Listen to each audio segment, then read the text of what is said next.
15 फरवरी को फिर हमला, गाजा में बची मौत की घंटी। 15 महीने की जंग में 61,000 से ज्यादा फिलिस्तीनी गाजा युद्ध में मारे गए। 15 महीने से ज्यादा की जंग में हमास के 30,000 से ज्यादा लड़ाके मारे गए। 15 महीने के बाद जब युद्ध विराम शुरू हुआ तो लगा युद्ध विराम के पहले चरण के 42 दिन में इजरायली सेना और हमास के लड़ाके एक दूसरे पर गोली नहीं चलाएंगे। लेकिन पिछले 48 घंटे में साबित हो चुका है कि इजरायली सेना बेहद तेज रफ्तार से गाजा पर बहुत बड़ा हमला करने जा रही है। खबर है कि प्रधानमंत्री नेतन्याहू और राष्ट्रपति ट्रंप ने तय कर लिया है कि गाजा से सारे फिलिस्तीनियों को हटाने के बाद गाजा से हमास का पूरी तरह से सफाया कर दिया जाएगा। दावा तो ये भी है कि गाजा पर अब पहला बड़ा हमला 15 फरवरी से शुरू हो जाएगा। जब से ये खबर गाजा पट्टी में फैली है, चारों तरफ कोहराम है। इधर नेतन्याहू ने साफ कर दिया है कि हमें हमास पर रत्ती भर भरोसा नहीं। हमास बंदियों को रिहा करने में देरी कर रहा है, युद्ध विराम की शर्तें तोड़ता जा रहा है। और इस बीच इजराइल के रक्षा मंत्री इजराइल काट्स ने हमास को दो चूक कह दिया है कि अगर हमास ने शनिवार तक इजरायली बंधकों को रिहा नहीं किया तो उन पर सारा कहर टूट पड़ेगा। जैसा कि अमेरिकी राष्ट्रपति ट्रंप ने कसम खाई है कि अगर हमास ने बंधकों को जल्द रिहा नहीं किया तो संपूर्ण युद्ध विराम समझौता ही खत्म हो जाएगा। अगर हमास ने बंधकों की रिहाई रोक दी तो कोई समझौता नहीं होगा और युद्ध होगा। फिलिस्तीनियों को बसाए अरब देश, ट्रंप के गाजा प्लान से मच गया कोहराम।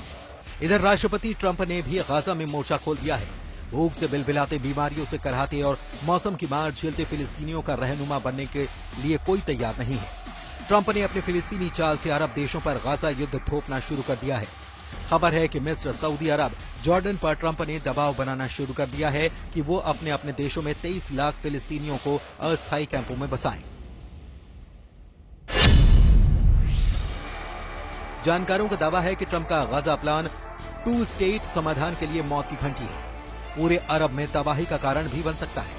एक्सपर्ट ने क्यों चेताते हुए कहा है कि ट्रंप ने गाजा पट्टी को खाली करने और यहां के लोगों को मिस्र, जॉर्डन और दूसरे अरब देशों में बसाने की बात कही है। ट्रंप का यह प्लान विवादों में घिर चुका है। इसका अरब देशों और फिलिस्तीन के साथ दुनिया भर के लोगों ने विरोध किया है। अमेरिका के करीब जॉर्डन और सऊदी जैसे मुल्क भी इस प्लान को देखकर बौखला गए हैं। ट्रंप के इस फिलिस्तीनी प्लान से अरब देशों में अशांति फैल सकती है।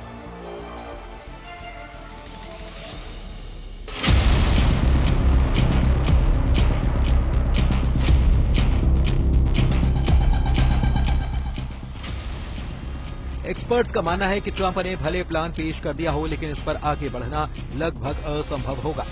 गाजा में 23 लाख से ज्यादा लोग हैं। इनमें कई हजार हमास, PIJ और दूसरे सशस्त्र समूहों के सदस्य हैं।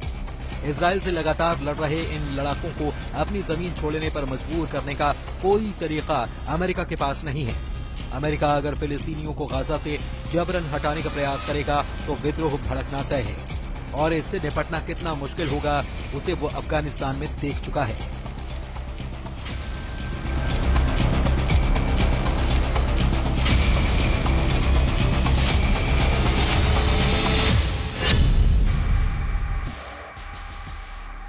जरा जॉर्डन के किंग अब्दुल्ला II और राष्ट्रपति ट्रंप की इस तस्वीर को गौर से देखिए।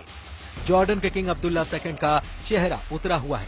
ट्रंप ने किंग अब्दुल्ला से सिर्फ इतना कहा कि जॉर्डन में 2000 फिलिस्तीनी बच्चों को रखो। इस दबाव से जॉर्डन के किंग अब्दुल्ला का चेहरा उतर गया। उन्हें समझ नहीं आ रहा कि ट्रंप के इस प्रस्ताव को कैसे नकारा जाए। अब खबर यह है कि किंग अब्दुल्ला 2000 फिलिस्तीनी बच्चों को जॉर्डन लेकर जाएंगे, यानी शुरुआत हो चुकी है जिसकी डोनाल्ड ट्रंप ने बात की थी। अब किंग खुद आकर कह रहे हैं कि 2000 बच्चों को वो लेकर जाएंगे, यानी कि ट्रंप ने साबित कर दिया कि ट्रंप हैं तो ये सब मुमकिन है।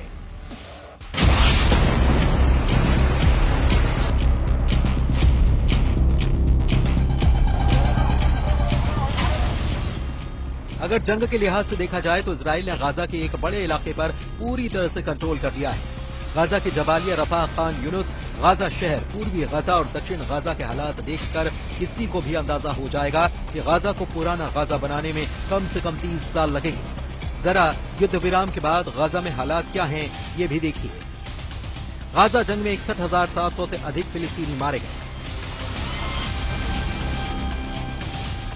61,700 से ज्यादा फिलिस्तीनियों में 17,400 से अधिक बच्चे हैं, जबकि हमास की 24 बटालियन में शामिल 30,000 लड़ाके 15 महीने की जंग में मारे गए हैं। गाजा में घरों का मलबा है, मलबे के नीचे इंसानों की हड्डियां भरी पड़ी हैं। एक रिपोर्ट में दावा किया गया है कि लगभग 10,000 से ज्यादा लाशें गाजा में दबी पड़ी हैं।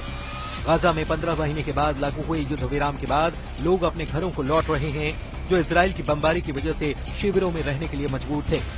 गाजा के लोगों में महीनों बाद वापस अपने घरों को लौटने की खुशी है, लेकिन तबाही का मंजर उनको हताशा में डुबो रहा है। गाजा वासियों का अब वहां सिर्फ मलबे का ढेर दिखाई देता है, जहां कभी उनके मकान, दुकान, स्कूल और पार्क हुआ करते थे। गाजा वासियों के सामने अपने तबाह शहर में नई जिंदगी शुरुआत करने की चुनौती है। मानवीय मामलों के संयुक्त राष्ट्र के कार्यालय की रिपोर्ट कहती है कि गाजा पट्टी में युद्ध के चलते 4,36,000 से ज्यादा इमारतें बमबारी में पूरी तरह तबाह हो गईं और 2,76,000 इमारतों को नुकसान हुआ। गाजा की 90% आबादी इस युद्ध के चलते विस्थापित हुई है।